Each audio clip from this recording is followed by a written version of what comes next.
Narrated Abdullah bin Mas'udi. The Prophet said, "Do not wish to be like anyone except in two cases. The first is, a person whom Allah has given wealth and he spends it righteously. The second is, the one whom Allah has given wisdom, the Holy Quran, and he acts according to it and teaches it to others." As mentioned above that a Muslim should never wish to be like rich unless they are righteous. As we have seen in this time and age that the people are not looking at what they are doing but they are just going towards that how they can earn more money. The morality these days is neglected and the wealth is more focused on. Our beloved Prophet has instructed us not to wish to be like the people who are rich and wasting their money on luxuries and parties and trips around world for the fun of it. There are many people who are working effortlessly for Allah Almighty and helping humanity in all their power.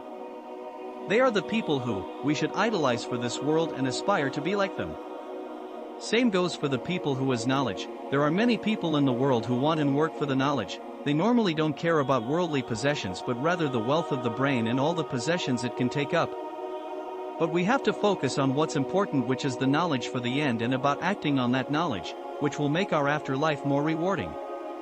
There are many scientists and researchers upon whom the people look up to for their life and many philanthropists who does everything for this world and to come into the views of the people. They normally don't care what might happen in the end to them or what will happen to the people who follow them. It is for our betterment that if we come into wealth or knowledge, we should try our best to make our hereafter better.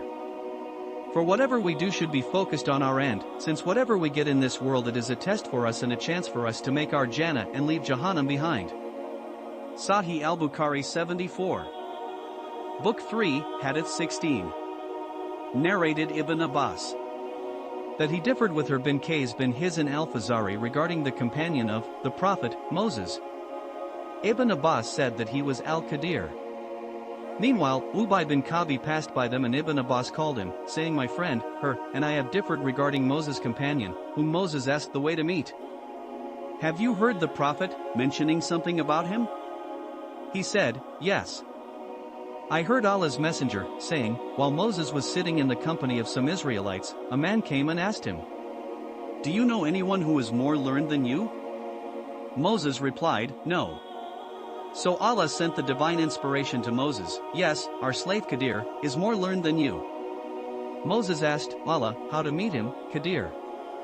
So Allah made the fish as a sign for him and he was told that when the fish was lost, he should return to the place where he had lost it, and there he would meet him, al-Qadir.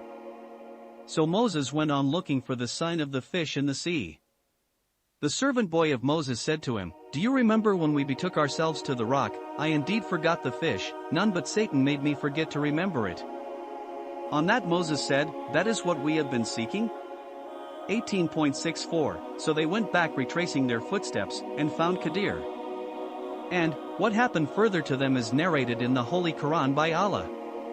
18.54 up to 18.82. Sahih al-Bukhari 75. Book 3, Hadith 17. Narrated Ibn Abbas. Once the Prophet embraced me and said, "O Allah, bestow on him the knowledge of the book, Quran."